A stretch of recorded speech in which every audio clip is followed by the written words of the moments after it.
What's up, everybody? Rob Live. It is the summer season. And Jim, we had an anniversary recently. Do you realize it's been 3 years? Honestly, it went by fast. Yes. It did. It really did. It's just because we're having so much fun. We've had some crazy guests. We have some exciting episodes and stuff. So, yeah, it's been really fun. So we're going to do a special. Look, I'm saying it right on camera. How do you like this, Jim? We're going to do a special 3-year anniversary. It'll just be me and Jim, maybe like 30 minutes talking about our most memorable moments. You down for that? Oh, yeah. Heck See that? Look at having a lifetime. Our future's so bright. What do we got to do? Got to wear shades. If you're from the 80s, you might get that one. Otherwise, this went right over your head. Right. Speaking of going right over the head in the 80s, I feel like our next guest will get that one and connect with us because he's all over the place. Mm-hmm. He's doing big things. The one and only Vince Guthrie. Welcome to the show. Thank you for having me. And I even asked you off camera, I was like, how do I introduce you? Because there's so many things that you do. So I didn't want to just box you into anything. So let's just reveal. What's your business card say? Yeah, what does the business card say? You know what? That title changes daily, I feel like. Renaissance, you know? Like a Renaissance man. There's days I clean the toilets, there's days I sweep the floors, and there's days I answer big phone calls. Who knows? No job too big. No job too big. No job. Oh, no. I said no gym. We start at the janitor and work your way up at Valley Propane, and nobody has a job title, so you just kind of do what you got to do. But I think the business card, I think it says whatever Dad asks, I think is the answer to me. Manager, I run Valley Propane. We're a family-owned business. We have 2 locations, Mendota, California, Madera, California. Mendota. And small town. I'm from Fireball, born and raised. No. Yes, sir. Okay, yes, sir. So then you're going to get the question everybody else gets from Yes, Fireball. home of Josh Allen, that question. Yeah. Have you seen our Josh Allen episode? You're going to get me on camera saying I have not. Well, I know. Well, no, I mean, you barely heard about us, what, a week did. ago? I'm new to this podcast. But so yes. just quick background, we had Ernie Rodriguez. Mm-hmm. He's an administrator now, great educator, but he was a coach at the time at Reilly College. Mm-hmm.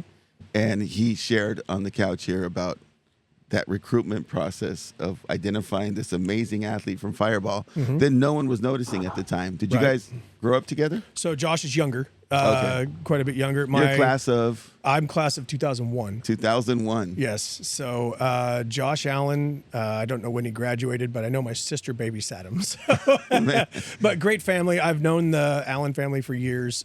Joel and LaVon.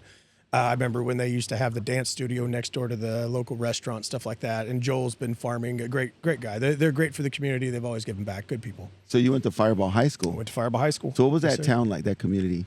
Growing up, you don't realize that you had everything. And I don't remember ever being bored. And then you see these kids, like I moved from Fireball to Fresno, went to Fresno State, did all that stuff. Yeah. And, you go from a town of 5,000 people where if you get in trouble down the street, your parents know about it before you get home, and it wasn't uncommon. Heck, I get spanked by my friends, my friends' parents, and then get sent home. Back in the day. I got it again, But no, you grow up in a town like that. Everybody knew each other, so everybody kind of behaved, and we always had something to do. And you go to Fresno, and these kids have 500,000 people. They have, and they're like, oh my gosh, there's nothing to do. Too many options. Nothing. You got go outside and play in the dirt. There's always something to do. But it was different. But I love growing up in Fireball. I wouldn't have changed it for anything. And when we moved out here to the Ranchos after a while to raise our family because the Ranchos reminds us of Fireball. It's a small town feel, and you have all the amenities of Fresno, but you cross the river and things slow down quite a bit, I feel. Yeah, I've grown to love this place, Jim. I haven't said that, have I? No. We'll get you out here. You're here once a week, so we'll get you out here. I think it'd be great. We're thinking about it. I know a great realtor. We'll get you over here. Do? Okay. Yeah. So did you meet your wife in Fireball? So interesting story. No, I did not. I'll give you the elevator pitch of our story. So I met my wife's family, everybody except her. Yeah. When we were going to Fresno State, the oldest sister and I are about the same age. So I met her when I was working at Sam's Club and became friends with the whole family. Club. Yeah. On Blackstone? Yeah. And we became friends with the whole family. And she was the only person in the family, I believe, that I had not met was my wife, Noelle. And because there's an age difference, my wife's 5-6 years younger than me. Yeah. So meeting her would have been illegal anyway. So I didn't meet her just for on camera. I want to state I had not met her at that point. College, high school. So Yeah, we went. Me we're and the doing oldest math. sister went to college together, along with her mom went back to college at that point. So I knew the whole family. And a few years later, they moved back to Mississippi, where they're from originally. Oh, wow. And when they did that, I stayed friends with everybody. And when this oldest sister, Aubrey, decided to go to Vegas for her 21st, she called me. I said, "Oh, we'll join." Me and my cousin went and met her out there for a good weekend. And she brought her then 17-year-old, still underage. I still did not, just for the record, 17-year-old sister, Noelle. Yeah. And I said, "Wow, she's real pretty." So you fast forward 2 more years. Yes, I waited on camera. We said it again. And I was going to fly out there for the oldest sister's graduation. Yeah. So I flew out there. I met Noelle again, and we met, hit it off, did a 1.5 year long distance. I flew over there and drove her back. Wow. So I've been married. Mississippi. We've been married. She's going to get me on this. I'll be 15 years this year. So we put Did in we the get it work. right, Noelle? Yeah. Put in the comments. Put in the if you- comments. Yeah. So we got married on 9/10/11. So the date is you easy to can't- remember. yeah. Yeah. It's Just just gotta doing the count. math. Yeah. So we should, 15 years this year. That's awesome. Yeah. And so it seems like, outside looking in, you guys are both kind of entrepreneurs type spirits. Yep. So we both. So I run the family business, Valley Propane. It started in '95, and I started working there in 2000. I'm going to say it was 2002. But for you at Fresno State, was that the plan?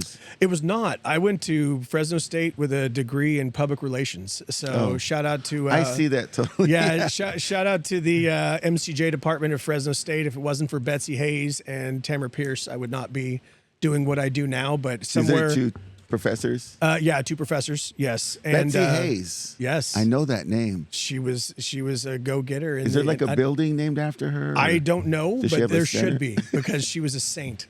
I feel like there's a So- Betsy Hayes Center. or Yeah, something. she was amazing. But no, I mean, I got my degree in public relations. I didn't know what I was going to do with it, but somewhere around the last year of college, I decided that I was just going to run the family business. Yeah. And that was a long time ago. And so I started from the ground up. I went with the service guys. I went with the bobtail drivers. Then I stayed in the office for a couple years, and then I attacked sales. So did that, and that turned into, 22, 23 years of working for Valley Propane. Very successful, I might add. It's grown a little bit. Yes, it has. It has. We won't throw any numbers out today.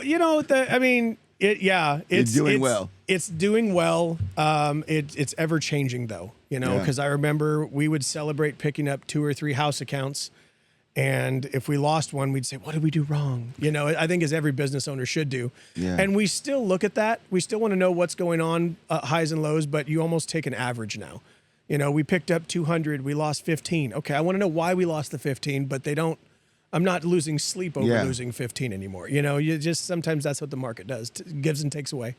So, what is the biggest takeaway after all this experience with the sales, with the trial and error? What would you say to a young entrepreneur who's out there saying, "Hey, I want to be the next Vince"? Find another career, get something better. No, Go to Mississippi. So go to Mississippi, find yourself a wife, a Southern wife that'll keep you in line and to carry a big stick. No, that's good advice. But I would say, I posted something on Facebook a few years back about the first day I ever had sales. There's a dairy, and I won't give the exact location because it's all by itself, but there's a dairy in Madera County. Yeah. And family owned. I know that now, but I remembered my first day of sales. I gathered all my stuff and I said, I'm going to go out and do sales. I could sell anything to anybody. I figured. Yeah. And so I went out, and on my first day of sales, and I don't remember what year this was. It was probably 2006, 2007 area. I walked onto this dairy and I said, this is the first one. I drive by it every day. I'm just going to pull in. And I get over there, and I had my numbers in my brain. I had some paperwork. I had a contract because I was that secure that this is going to happen. And I walked over there and I said, "Hey, how you doing? I'm Vince at Valley Propane." The guy, he said, "Well, that's good. Get off my property." And that was it. Not another word, you know. Wow. And I just said, okay, have a good day, sir. And I left. And I was in the truck and I got off the property because it was that taken aback by it. And I said, well, maybe this isn't for me, you know, and stuff. And it was tough. When I was starting out, we'd pick up about 40 new accounts a year, and we'd probably lose about 25. Not of those, but 25 other ones. Yeah. So you're treading water at best, you know, and you fast forward, you learn a few things along the way, and a big turning point was we opened up an office here in the Ranchos. And my parents moved here. My brother had lived here at the time. I moved out here shortly thereafter, but we opened up an office and we decided to plant our roots here. And picking up accounts at that point became a lot easier because we had a location, they knew who we were, stuff like that. And, Yeah. you know, and it took a few years, but about 2018, I want to say, I got a phone call and it was that dairy. Of course, you always remember their name, you know, because Yeah. it's like, wow, that one, they really put me in my place. But it was that dairy.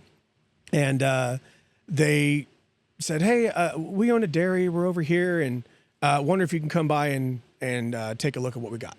It's okay. So I drive out there and I had my wife and kids in the car because we were leaving to go on vacation or doing something. And I said, well, this is kind of weird, but you guys are going to stay in the car. I'll leave it on and I'll figure it out. So I go over there and I walk over to the tank and check the percentages. I always do that first just to know how quickly they need service, you know. And I get over there and we sit down and talk for 2 or 3 minutes. They have no idea who I am. They didn't know that I'm the one that they didn't remember you, kicked out of there, you know, and stuff like that. But wait, did you have facial hair at the time? oh, I don't know. When you first met him? I think I did. I think I've had that since like basically puberty, but Were you it's one just of those not as much gray. But yeah, Were you that guy who was like in the 8th grade and you looked like a senior in high deep school? voice? No. If you saw me in 8th grade, you'd laugh. I was I was very, very small Did man. you play sports? I did, but I was too small for that too. But I played football. I played all the sports, but wasn't very good at many of them. I got better at football as we went along, but I had to get bigger, you know? Yeah. But either way, the dairy called me and I went out there and met with them. And not only did they switch over that day, I saved them like $2 a gallon on propane, which is huge. Which adds up. They were using like 400 gallons a week during their busy season. I said, that's crazy. So Full the amount of circle. money, the amount of money that it saved them, and it's not a monster account. It wasn't something that changed. And at this point, we'd already gained some really big accounts and things like that, but it meant the most. Yeah. Because so if I was to tell anybody and circle back to the question, I'd tell anybody that you will learn way more from the no's than you ever will from the yeses. I've been hearing that a lot lately. And you know, you hear no and you decide you want to stop doing sales. That's a terrible idea, you know, but you hear no and say, okay, well, I'll give them a little bit. They might have to realize that they're getting taken advantage of by another company, or they might have to realize that there's better options out there. Yeah. And sometimes they have to learn it on their own timeline. And sometimes you force it down their throat and hopefully they say yes, you know. But this one, it did its own thing. And I think they switched over when we could accommodate them and show them our true value, you know. So that day you left, it was Oh, yeah. and you just went on vacation with the family? I did. We went on vacation and I told my wife about it. She didn't even know who the account was. Oh, okay. And when I told her when we got in the car, she's like, that's a big deal. Like, you should celebrate this. Like, we're going on vacation. You know? So. But you know what? I agree with Noel, this idea of celebrating the wins, because I feel like most people, I'm speaking in general terms, we see the loss, we personalize it. It's a process and it's a ceremony of sorts. Yeah, we're all human. But when the wins happen, sometimes we just, I'm chugging along. Yeah. No. Let's stop there. Take a break. Because I feel that builds momentum and confidence. Everybody needs to, and I think everybody should have that person in their corner that celebrates them, even if you don't. You need someone that reminds you, hey, no, hold on. Yeah. This is big. Like you did a thing, you know. Let's talk about this. So, or just lets you talk about it, you know. And maybe that's what's good about this podcast is, you know, like when I told you off camera, I said, oh, what are we talking about today? Me? That's my favorite subject. This is perfect. Well, we can talk about me all you guys want to. My wife always tell me, like, you got to have that pat on the back, don't you? And I go, yeah, I do. Absolutely. You know, my mom did it. It's like, Yeah. shoot, I expect you to do it. And she's like, well, yeah. Okay, but here's funny about him. I'm going to expose him right now. So when we first started as partners, right, we're trying to figure our personalities out. We've known each other as friends forever, But a podcast, it's different. There's a lot of feedback. There's some criticism. There's, constructive stuff happening. And so early on, I would be like, hey, Jim, what'd you think? Yeah. Right. There's that motivator. Yeah. So here's the one I always give him a hard time about. He's well connected within the media. Mm-hmm. And so some of our early guests would be, this person has 20 years as an anchor, right? Oh, gosh, yeah. And then there's me, who's been on camera for 3 days. Right. And so we I guess I held my own enough where they didn't notice. Yeah. And then I'd be like, so what you think? He's like, Well, you know what's good about working with a professional that's been on camera for that long as an anchor or something like that, they know how to draw it out of you too, though. Yeah. They're training you as much as you're helping them. No, seriously, I've learned so much from everyone who's been here. You have this thing, immediately I noticed, you're very comfortable with yourself. Oh, and that took me a while to get here. But that comes across immediately, and it makes me comfortable. Mm. So you're right about feeding off the guests. Well, it's my first question when we came on was, who do I look at? Because I've been on the news before, but that's usually quick, and it's usually my fault. So, No, and then here's something that I want to bring up. And we talked about it downstairs a little bit, about this idea that you're not afraid to take something on that you've never done before. And I feel like that's a huge part of being successful, at least in business, or maybe anything. It makes it, my wife says that being married to me is interesting because she never knows. I could be coming home with a live animal. I could be coming home with an idea. And I think she knows that anymore, that when I say I have an idea, she knows that I'm already starting the idea. She just needs to find a way to either help make it along. Sometimes she has to do most of the work. She's a saint. And she from what I gather, she's a planner. Yes, she is very much blueprint. Now let's go. Yes, when she asked about the podcast today, like I'm showing up. I said, she goes, "What are you talking about?" I said, "I don't know. I think we're talking about me, or something along the lines of what we've done and stuff like that." She goes, "What do you mean you don't know?" I said, "Honey, I don't need to know as long as he knows." She's like your agent, though. She wants to make sure you're doing it right. No, that's good that you have that. Yeah. And so I think one of the things that we really try to do is draw out the things that our audience can benefit from. Absolutely. But indirectly, we're also learning a lot. Right. Yes. Yeah. So I want to talk about the lack of fear, having that courage. Where does that come from? Honestly, I think everybody can say that it all comes from your upbringing and how, the people you look after. So my family, I have a very successful family. Yeah. Everybody's kind of, I'm trying to catch up to my family. I really am. So who laid out the blueprint, Mom, Dad? So Grandpa started Guthrie Petroleum in the 60s. Don't know the exact year. He passed it down to my dad in the 90s. My dad just kind of in the same avenue that I'm in. Grandpa started it, Dad grew it. Okay. Yeah. And when Dad took off and ran with it, as we became a little bit older, me and my brother went to go work for the family business. We were voluntold to go work for the family business, starting around 12 years old all the way till even through college. We worked for. Do you remember day one? I don't remember day one. All I can tell you is the first week, my dad would buy our lunches every day because we didn't have a paycheck yet. Oh, and so every day, I'm talking.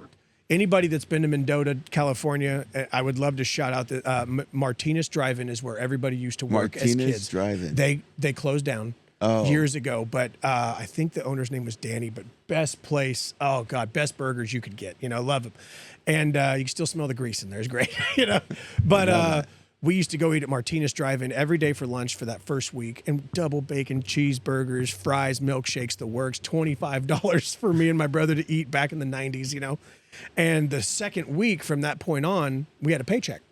So Dad says, now you're on your own.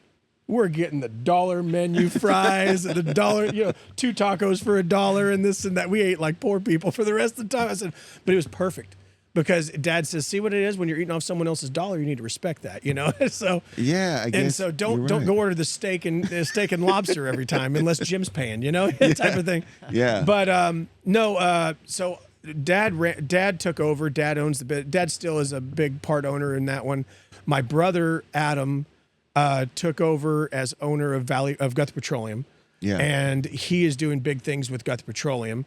He married Brittany, and she started a dog training business in Fresno and built that thing up to a very big spot. And she still does private training and stuff like that. She sold off the business, but she built a big successful business on her own.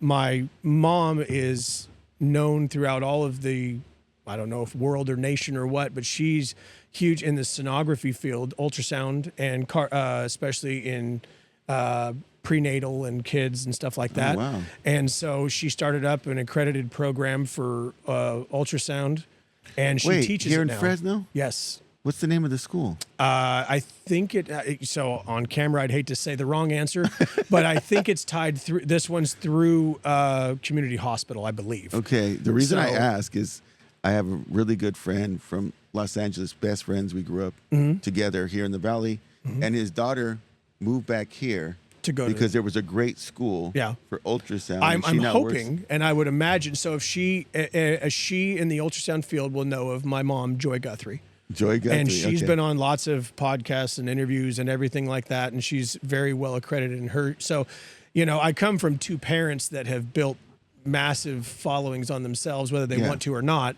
Yes. And then, my sister followed in my mom's footsteps and went into ultrasound, and she's great in what she does. She's the top of her field working for high risk OB, dealing with the hardships, stuff like that. And then she married Nick, who became a fire captain. So I always tell people, and then my wife is self-employed as a real estate, real estate thing. I tell people, I'm just trying to catch up, So you're surrounded by greatness. I'm surrounded by people that are always doing more, and it pushes me to be better, and stuff like that. But so we're going to bring it up again. Yeah. I know I brought it up in other episodes, but it's a great example again. And we call it the Janet Jackson effect. Okay. I'm not showing you my. Oh, no. You go first. You go first. Janet's up there. Yeah. So it's this idea that Janet was born into greatness, right? That her brothers were doing these successful things. But I think the bigger thing that a lot of people miss is because the assumption is, well, Janet had all the connections. Yeah. But the bigger thing, I think the bigger impact is that the greatness of what they were accomplishing was demystified. Because her brothers were just very normal siblings at home doing great things outside of the home. Right. And so she's like, well, these very normal individuals that I love and know well are doing it. Why can't I? Right. And it just feeds off of that. I love that why can't I? So I have a couple buddies of mine, and we're getting into business together. And we're on the very beginning stages of another business. That's for a whole nother conversation. But we got to bring in the buddies. Our biggest saying is, why not us? Yeah. And I said, guys, there's people doing this, and they're being successful. Yeah. And what they're doing is, to me, it's, not hard stuff.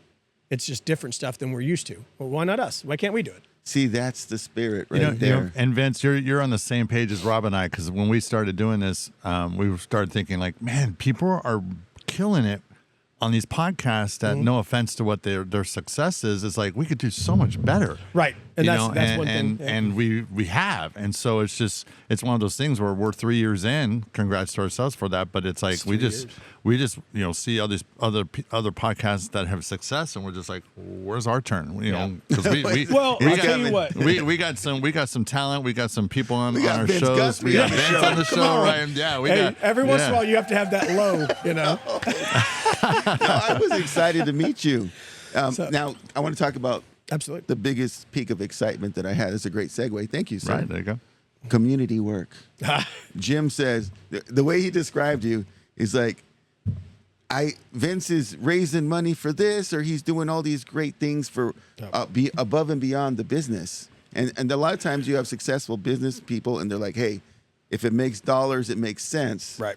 And that's where it stops for them. You went above and beyond and tried to serve your community, your fellow man. Where did that come from?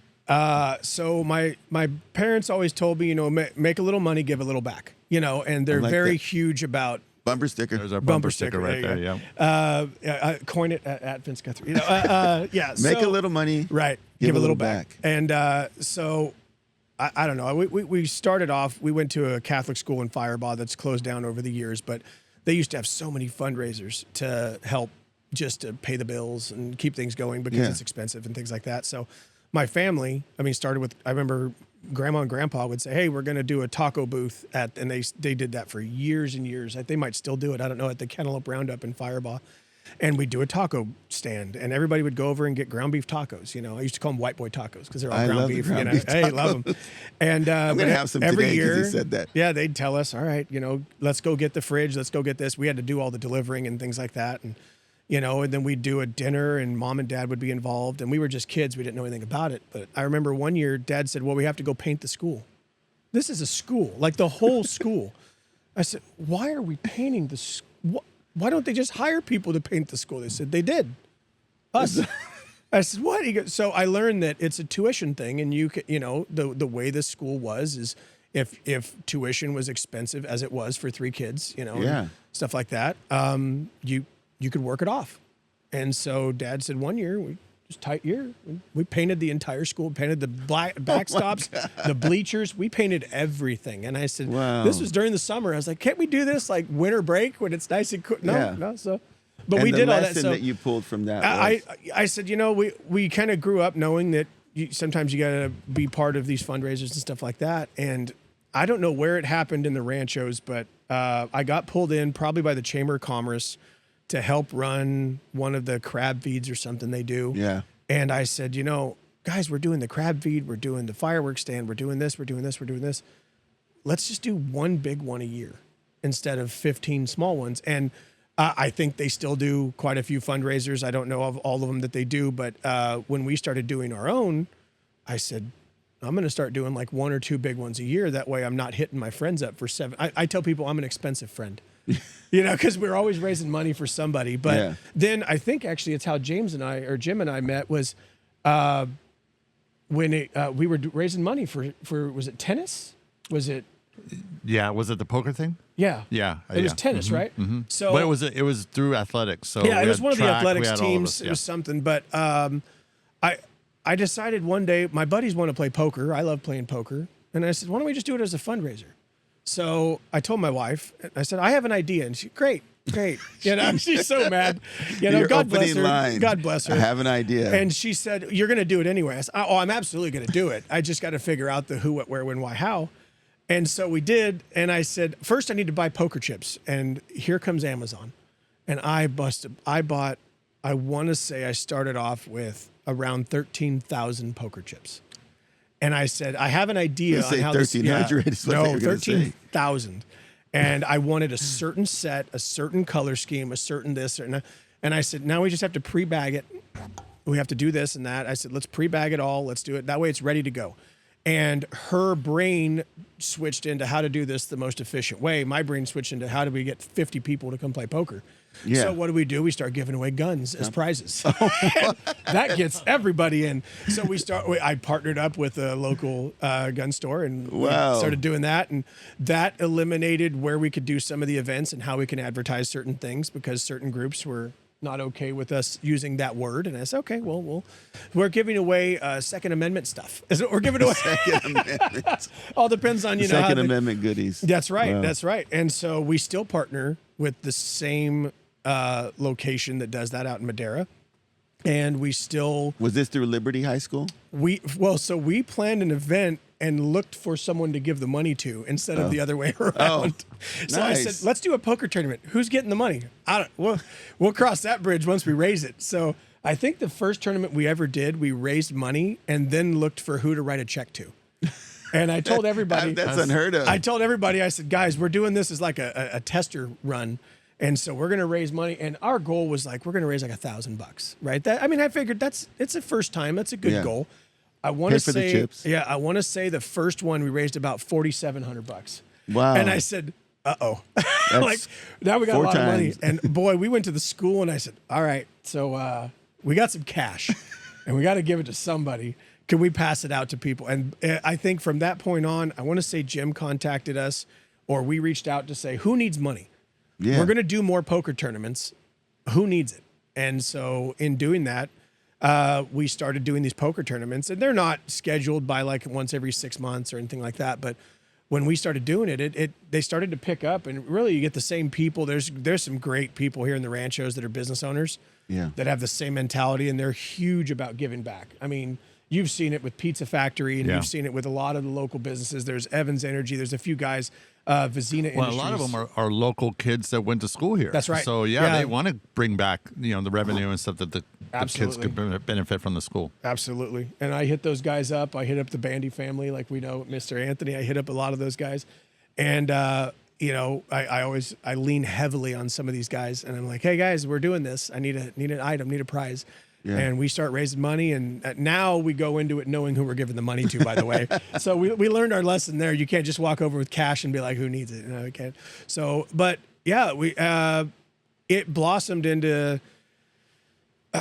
there's some groups that reach out and they want, someone will say, hey man, we need to raise $1,000 to get these kids to the FFA National Convention or get some jackets or stuff. Yeah. So we started putting it in tiers. If you were to come up to us and say, hey, Vince, we want to raise some money. I'm like, okay, before we go any farther, do you need 1,000? Do you need 2,000 to 5,000, or do you need more to 5,000? Because I'll put you in a category of what kind of fundraisers we can do that can get you the most money and how quick do you need it. So, and in doing that, it helps people out, because sometimes the people that are asking for money, they're him-hawing around, and turns out they need $400. I'm like, well, I'm not saying $400 isn't a lot of money. It is, but it's not a lot to raise. I mean, that you should be able to get $400 or $500 or even up to $1,000 relatively quickly if you do the right things or offer the right value to people. And I think that car washes are great, but it's hard to get to $1,000 in a car wash. Yeah. And there's easier ways to do it without having to break your back. Or maybe you do the car wash and I'll do something else for you. Match, man. Okay, and so through the fundraising efforts, I'm sure there's some great foundational lessons that have been learned along the way. Obviously, one of them is identify who the money's going to. Yes. Anyone out there, audience members who are thinking about a fundraiser, what would be some 101 tips that you could share that might save them some energy or headache? Or number one, I think everybody needs to go into it with an open mind. I've crossed some groups that I've done fundraising with. Yeah. And they don't want to change. This what worked for us 15 years ago. We're going to do it again. And I said, and as much as I like things that are tradition almost, I had a guy, a local guy named John Minnie once told me, he said that all fundraisers have a 15 to 20 year life cycle and then they go away. He said, doesn't matter what the event is. He goes, if you think about it and do the math on it, after this many years, it fizzles out because, either it's the same people doing it and they want out or whatever the reason is. Yeah. So I think be open to what options are. And sometimes if you just ask around, you could make some fundraisers happen so easily that take and I could give you examples if you want to. So, is it all right to say the Second Amendment word on your guys' podcast, or is that okay? Chris? So guns are the number one thing that it seems to draw people in, especially in our area. Okay, so I started going to these dinners, and they do a card cut, 52 cards, a deck of cards, $20 a card, and you win a $500 gun. I've never heard of a card cut. Yeah, so you know this one? Rip the card in half. You get half of the ace of spades. I get the other half. They go in the pot. And when the deck is sold out, you draw, and whoever had the ace of spades or whatever card you're after, wins whatever the prize is. It's like a 50-50. It's basically, you get $540 profit is what you end up getting out of it, right? So we went to all these dinners, and they had that. And I said, well, why can't we just do that whenever we want to? What's the risk? Who wouldn't spend $20 or $40 for a chance to win a $500 gun, unless you're anti or whatever? It doesn't matter. But you could do that with a gun. You could do it. Facebook does not allow you to say that word, so you could do it with that. Or I didn't know that. Or you could do, I did because they kicked out some of my events. But you could do it with a $500 gift card. And it doesn't, Jewelry was always popular. Yeah. With some of the things we've done, yeah. Yeah, I mean, there's so many options you could put out there, but if it's something that shows value to men and women alike, or find something like that, a $500 Visa gift card, and there's if someone knows there's only 50 tickets being sold, you're gonna your odds are better and stuff like that, and you're making $500. I've done gun raffles and had them fill up in an afternoon. Just on Facebook, post out there, hey guys, I'm doing another gun raffle. Is it typically? It's always for something small. Yeah. One was a teacher said they needed something for their classroom. I don't remember what it was, but it was something very small. I think they needed like $700 or $800 total in the next 6 weeks. So the next day I gave him, I Venmo'd him $550. I was like, well, here, we did a gun raffle. She's like, that was easy. I said, well, I mean, to me it is. I mean, I don't understand, anybody wants to win. Everybody likes to win. Get their name on something. It's kind of fun. You just feel good. Even if you don't use the prize later. Even if you donate it back. Be like, I got this. What is it? I don't know. It's a 5-gallon fish tank. No fish.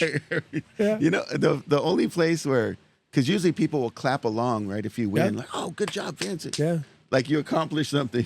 But the one where it's hater vibe, and this is just something that I experienced.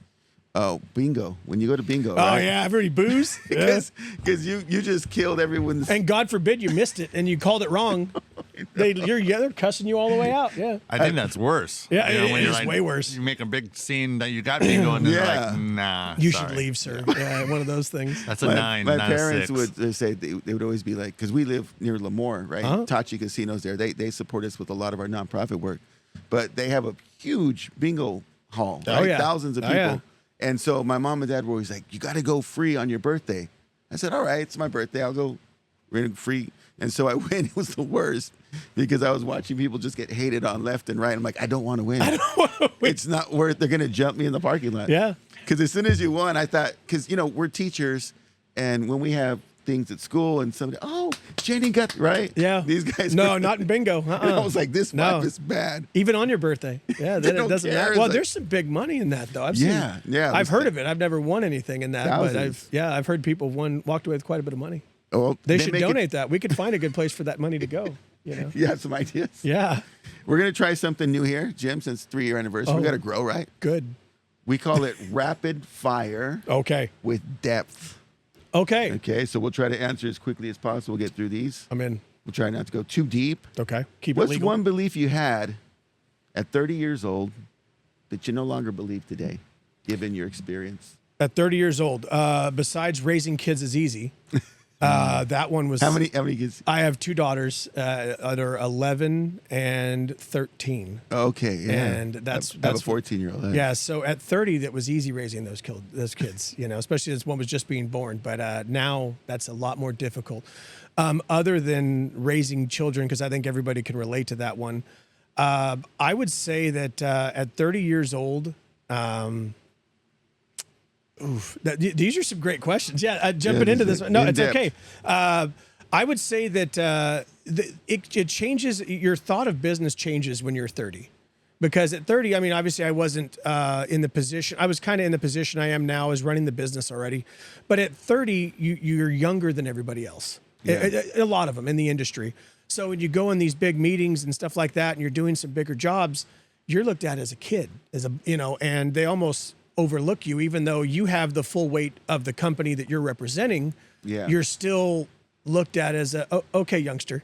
Now let the adults talk. And really, it's like, well, wait a minute. You guys can't do this without propane, Yeah. So I would say that when you start getting a little bit of gray in your beard and stuff like that, they look at you a little bit differently. Whether you have the same accolades or not, it doesn't really make a difference. But I would say that you have to hold yourself firmly at 30 like you do at 40 and 50 and so on. And now you just have the backup of the gray hair and you have the backup of the experience and things like that. But how you hold yourself is at 30, you need to have some confidence, have a backbone. Yeah, I think, and that's hard too because, it's like a catch-22. Is that right? I want to do this at a young age, but I don't have the experience. Right. I can't fake that. Yep. But I got to be in this room with these 50-year-olds. Got to fake it. Fake it till you make it. Yeah. What are you doing, young buck? Yep. So, social media, good or bad? If I had a choice, I wouldn't have social media. I would not. My wife's business thrives on it in being in real estate and stuff like that. And Let's give her a shout out real quick. We want to find your wife on Facebook. Yes. Oh, I hope it's Noelle Guthrie. Noelle Guthrie. Yeah. We'll put a link in the description as well. Yes, so you don't have to memorize I believe it. it's something like, I don't know if it's at Noelle Guthrie. I don't know. Does she have how her to own find podcast? Oh, she doesn't have her own podcast, but she's been on panels and podcasts and stuff like that before. Okay. But she's not hard to find. She has way more followers. She's in the 100,000s of followers. Noelle, come see us. I think my parents might follow me and a few other people. I got a great aunt out in somewhere. Good job, man. Yeah, you're doing good, honey. Yeah. Did you have a nickname growing up? I was Vinny. Vinny. Vinni, for the record. I was Vinny until I was probably 20. Okay. And so whenever somebody, kind of like you talked about James and Jim. Yeah. One of those things where if you and I, if someone said, hey, Vinny, they knew, my wife says, that guy's known you a long time. I said, yeah, that's the pre-20 Vince, you know. But Vinny, it wasn't even a professional thing. I think it was just a transition at some point. And okay. I got introduced as Vince. You never corrected him? No, I'm Vince. Vincent to some people in my family still. I'm Vincent. Is that when you're in trouble? I got in that a lot too. Do you have a middle name? I was Vincent Mark. Yes, Vincent Mark Guthrie. Yeah, Come here right now. I got a lot of that. I did. I earned that as well. I was the one. I'm the middle child. Does the last name get thrown in, or yes? I was the middle child, so I earned my keep as far as keeping my parents on their toes. What was the worst you did as a kid? On camera? I'll tell you mine. Yeah, but you go. I would say probably the dumbest thing we did as kids was we decided to shoot all the glass out of a tractor once with a BB gun. There was a tractor parked next to our house. Was it new or was it beat down? It was a good tractor. Oh my God. And we weren't destructive. I don't know why we did it. It was just me and my brother shooting. We used to shoot cans on the fence because there was an empty lot between our house and the neighbors. And I don't know, we just decided one day it was a cause and effect thing. We were young and just started shooting. We're like, oh, dude, that breaks. Let's just keep shooting it. It was a bad day. It was a bad day. And at what point did you realize? When Dad saw us, that was a good point, you know, and I will say that we never did it again. Hey, and for the record, I think she has a Noel Great team at Gmail. GRE team. GRE team at gmail.com. GRE Guthrie Real Estate. There you go. Yeah. Okay, we're going to put a link there. And Noel, he did remember for the record. Yeah, I said, I don't know I exactly. got you, Noel. Yeah. I got you, Noel. Instagram's the best way to find her. She's on that, so yeah. So what compliment have you ever received that meant more than any award? Tough. I come from a family of huge support, and getting attaboys is one of those things where they're like, oh, but my grandpa was not that way. My grandpa, Jim, he would show up at the games and watch you. Yeah. But he would never tell you you're doing a good job to your face. He would tell other people, he's doing a good job, you know? And so actually, I think one of the ones that I remember the most was he told another farmer, he goes, man, Vince and Adam, my brother's Adam, he goes, those are some hardworking kids, you know, and he'd never say it to your face, you know, Yeah. But to hear it from somebody who's the hardest working man, or, you know, him and my dad were the hardest working men I've ever met, to hear that from somebody else was probably one of the biggest things. And then got a little teary. I worked for, I did a fundraiser for Leukemia and Lymphoma Society a couple years ago. Called the Man of the Year. Now it's Visionary of the Year. Yeah. And in that, they have an award every year called the Mario DiFrancesco Award. And I knew Mario. He's passed. But biggest heart you'd ever meet. And it was an award, and it was a heart, and they give it to the person that kind of brought the most positive energy of all the candidates and all the stuff like that. Yeah. And when I won Man of the Year for LLS, they also gave me the Mario DiFrancesco Award. Man. So I'd say publicly that was like, Yeah. you know, no one was crying, no one was nothing. They hit me that. I was like, oh, I'm tearing up on stage and everything. And I'm still friends with the daughter, you know, and things. So it was really neat to get that award. I say publicly it was that award, but privately it was just getting told we're doing a good job by friends and family, you know. Goes a long way. It's huge. That's why I always tell my kids, I'm proud of you. You know, I tell friends like that, take a second. What you're doing is awesome. It's badass. You did great, you know. It's crazy you said that. On the way over here, I just got this notion that I had to tell my kids I was proud of them. Mm-hmm. I just realized I hadn't said that often. I'd sent that over before and they're like, Dad? I yelled at my kids on the way over here. It's weird. We had a little different vibe there. My kids are staying home, and they were fighting, and I said, oh. Get along with your sister. I'm gonna deal. I think I texted you. I said, "Hey, I'll be there soon. I have to go deal with my kids." You did. And so He said you and I had a different vibe before the meeting, but same thing. Same. It all landed in the same place. Man. I should have said, "But I'm proud of you," and then hung up. Well, okay. Well, we got to get you some audience clapping going on here, right? we promised him because that one deserved it right there. Some more. Okay, so your phone rings unexpectedly, right? Yeah. It's the first thing that runs to your head. Probably spam. I think it's spam. So for, I don't know how many years now, I've been the emergency contact for Valley Propane. So it's always been middle of the night, doesn't matter, ringers on loud, answer the phone. Is that part of the guarantee? Working with Valley? Yeah. So we've transitioned over the years to tell people what an emergency really is. You running out of propane when you're supposed to watch the gauge is not an emergency. You running out of propane on Thanksgiving Day when you got a turkey in the oven, we're getting there. But an emergency is, hey, the gardener hit my propane tank and knocked it off the thing and it's leaking. That's an emergency. So I would say that. So I've always been trained that when my phone's ringing, I have to answer it. Doesn't matter what, if it says spam. If you're my customer and somehow you got flagged as spam, I'm probably not going to answer your call. There's a good chance. You better text me. So let's demystify some propane stuff, because all I know about it is I take your the barbecue, tank, I get it filled up, use my barbecue. But I'm always nervous. Yeah. Like if it's in the heat or if I drop it. Well, I like to say, try not to make the news. You're correct on that. Am I? Okay. So I mean, propane's explosive. But propane dissipates really quickly. So usually even if propane's shooting out, if you're 20 feet away, 30 feet away, you should be fine. Try not to go, smoke right underneath the cloud if you get a chance. But propane is used where natural gas is not. So everywhere, all these communities, most communities that you're in, there's natural gas lines ran through the middle of the street and trunked off to every house. Runs your stove, your water heater, and maybe your dryer, maybe your heater. A lot of the new developments, they're not allowed to put in natural gas lines, so they're going all electric. Out here in the ranchos or a lot of country houses, you're going to run into every house has its own propane tank.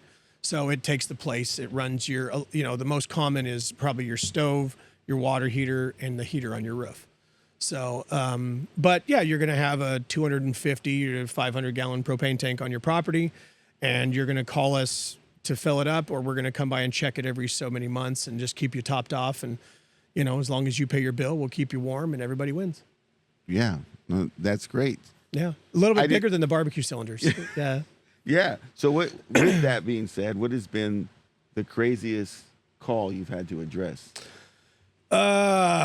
We'd have to do it without getting super emotional, but there was a house out here where a truck hit a propane tank and pushed it into a house, ramped the propane tank, and the truck went into the garage on top of a young boy.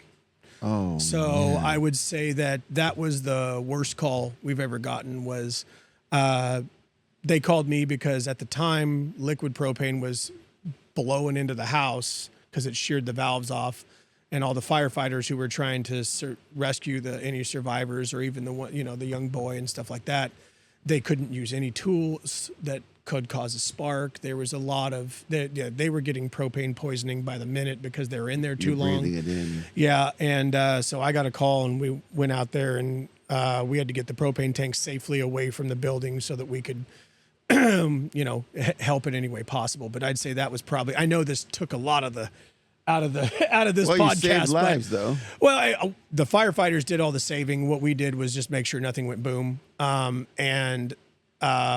drive by that house all the time because it's a known family member here in the community. And, one of the boys passed away. One of the boys survived. Great family members. And they've gone through they're still in the Liberty, the Golden Valley School District, the kids, one of the kids is and stuff like that. But other than that, to try to go on the little lighthearted side of things, we usually get the phone call where somebody hit the propane tank and knocked it off its piers, and somebody, that freaks me out. or tanks are pressurized, and if they get too full, they'll start shooting out of the relief valve in the summer, especially in these hot days where it's over 100 degrees. You'll see that happening, and so they'll call the fire department, and then the fire department or the homeowner will call us, and we'll have to come out there and suck some gas out of it to get that valve to go down. So, yeah, relief valves are kind of like the valve on the water valve on the back of your toilet, where it doesn't leak until you adjust it once. Yeah, it's kind of what you're used to. It's the same thing. Okay. So imagine 30 years from now, right? Valley Propane has long since become someone else's responsibility. Oh, here's hoping. What do you hope people say wasn't built with money but with character? So the grassroots campaign that started doing Valley Propane was, Dad used to tell me to go to every tank set, meet every customer, sign every contract yourself, things like that. Yeah. And for many years we did that. And now it's a little bit gone by the wayside only because you email the contracts now, and that way they're back before we even leave to go over there, because sometimes you get there and no one's there. Oh, I'll sign it tomorrow, then you don't get the contract back. So email, a DocuSign, or Sign Now, or whatever company you're using fixed a lot of that, but because of that, my presence was not as needed to go on these tank sets. And I look back at it and I say, oh man, I kind of missed out, because I used to meet and shake hands and visit with every customer. But I would say that because of my wife, my family, and I's community involvement, I would say that we were definitely built off of grassroots. And people would look back, hopefully, and be like, well, the way they got started was they were involved in everything, and we were. I mean, we, even if we couldn't financially be involved, we would help run the fundraiser if we could, or we would show up and donate what we could. I mean, we can't always put our names on everything because it gets expensive. We don't know. It's not like we have a money tree in the back either, Yeah. But I used to tell people, well, if more people would buy from me, we could write bigger checks. That is the ultimate sell. I'm telling you. All right. So what's something your customers appreciate that they'll probably never realize happens behind the scenes? So I would say what we try to do that's a little bit different, and I don't know any other company. A few companies, I can't say I know a couple. I'm not going to name them because I like to be better. But I would say when people call us and it's wintertime and they said, hey, I'm at 20%, go ahead and fill me up. When I know that it's the highest price.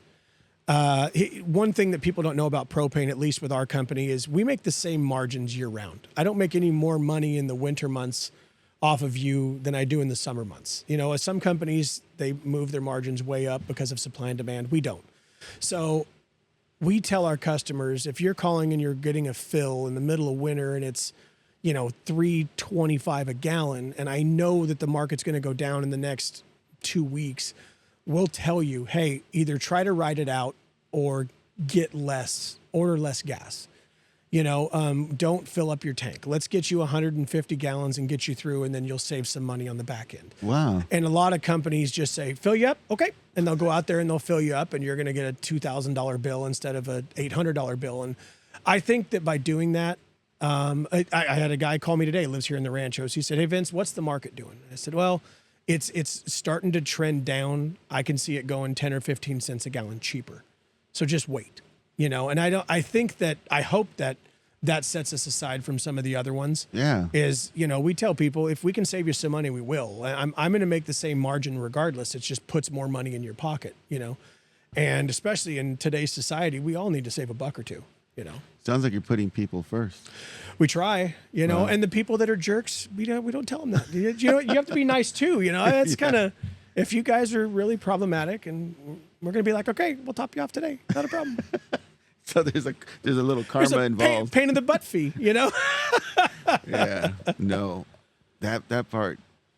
There's always, because I've been in customer service to some degree, and there's this switch that goes off in people's brains sometimes that says, okay, now since I'm a customer and you're serving me, I can just talk and treat any way I'd like. That switch blows my mind. Like, wait a minute.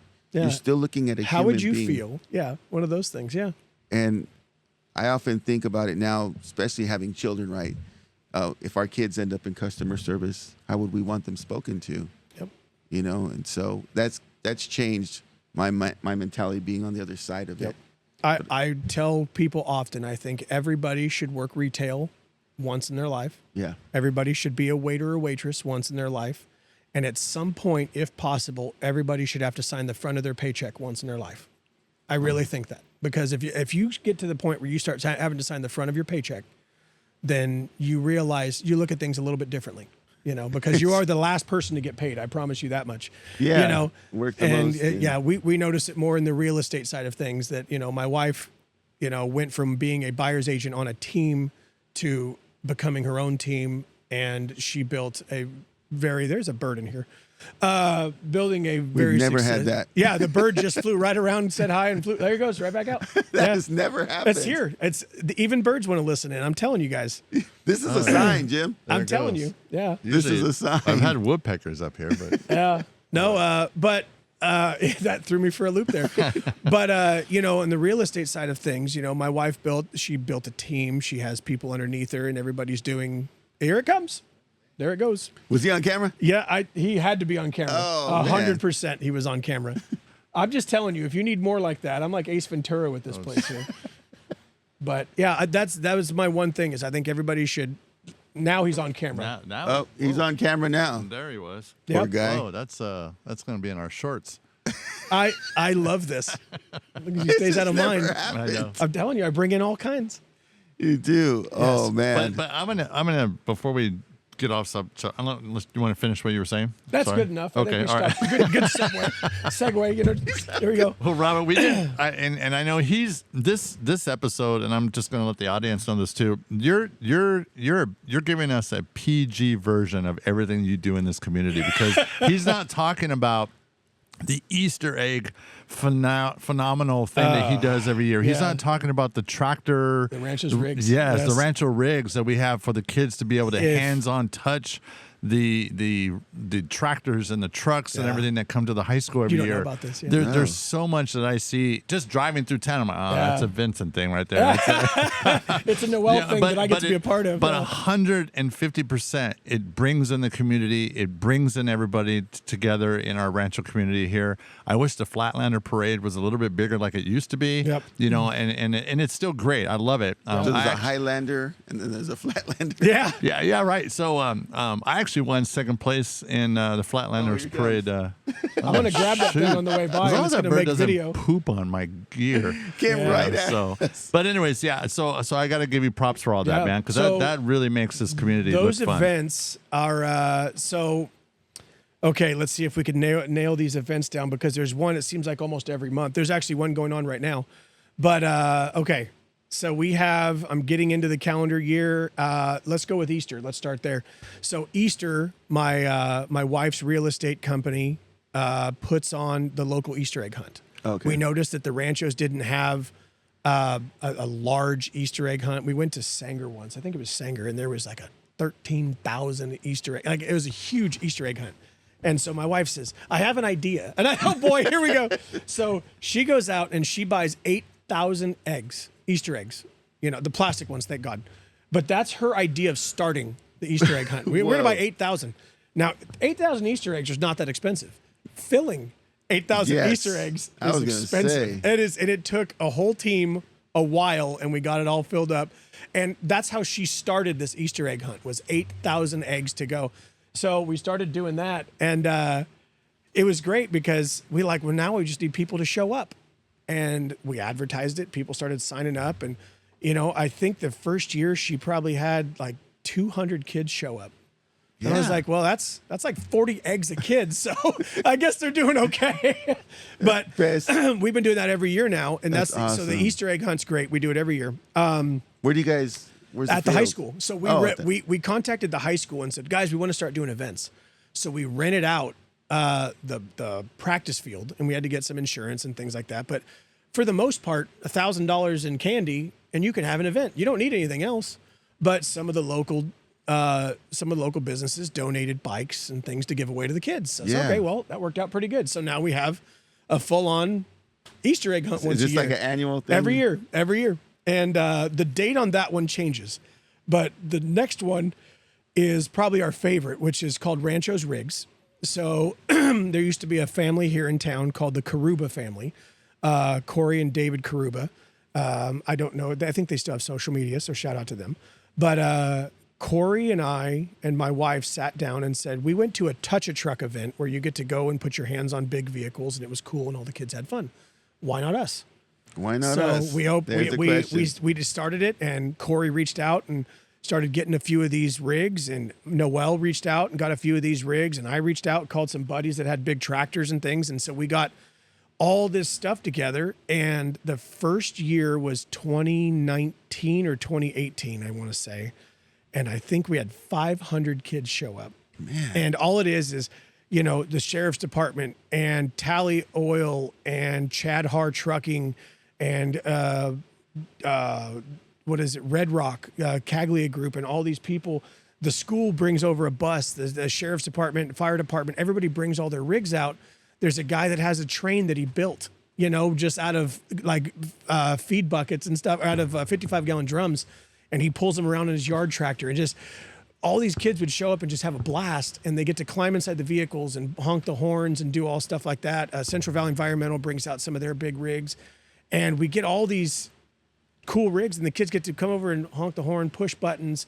They get stickers, they get hard hats, they get vests, and they just have a blast, And the sheriff's department would do a canine demonstration, But I think the biggest year, I don't remember what year it was, but I think my wife counted like 700 kids came through, And then COVID happened and shut it down for a couple of years. Here. Well, we want something that it's free. Nobody has to pay anything. The only thing that costs money is if you come over and decide to buy something from the food trucks we had brought out. Yeah. There you go. Feed, get some food or something. Hopefully they do, because they come out on their dime. But yeah, I remember one time, because I don't think a lot of people knew about it, and I covered it in the media. That's right. And I interviewed, I think, Noel, and I shot it and then sent it back to them. Didn't you have a drone or something that year? Yeah, oh, yeah. So, so it gets pretty big, Was that the year we brought in the helicopter? Yeah, yes. Yeah, we brought in a helicopter and landed at the school. Yeah. That is cool. It was so much fun. So that was the same year we had the John Madden's cruiser come through. Oh, I heard about that. Yeah. So like we the had bus driver. Yeah, he was from out here. He's a good friend of ours. Yeah, JJ Johnson. Yeah, JJ Johnson. Is he still around? No, I moved to Virginia, Fredericksburg That'd area. be a great conversation. Yeah, well, I can get him on virtually. So he's got stories, 100%. Him and Becca, they're great people. They're some of our best friends. Wow. And actually, we're going to go see them Macy's Day Parade. My daughter's going to be in the Macy's Day Parade this year. Oh, and what's we're she going to gonna jump do? from there. She's going to cheer.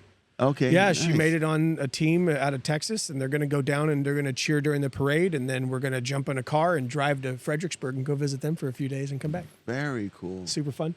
So, and then we do a pie giveaway the week of Thanksgiving every year, and we give away a whole pie from Costco or Sam's Club, wherever we can get them from, and sometimes it's both because Sam's Club. Yeah, because I love Sam's. I still love Sam's Club. You still have the connection there? Oh yeah. And but I think our biggest year we gave away like 240 pies.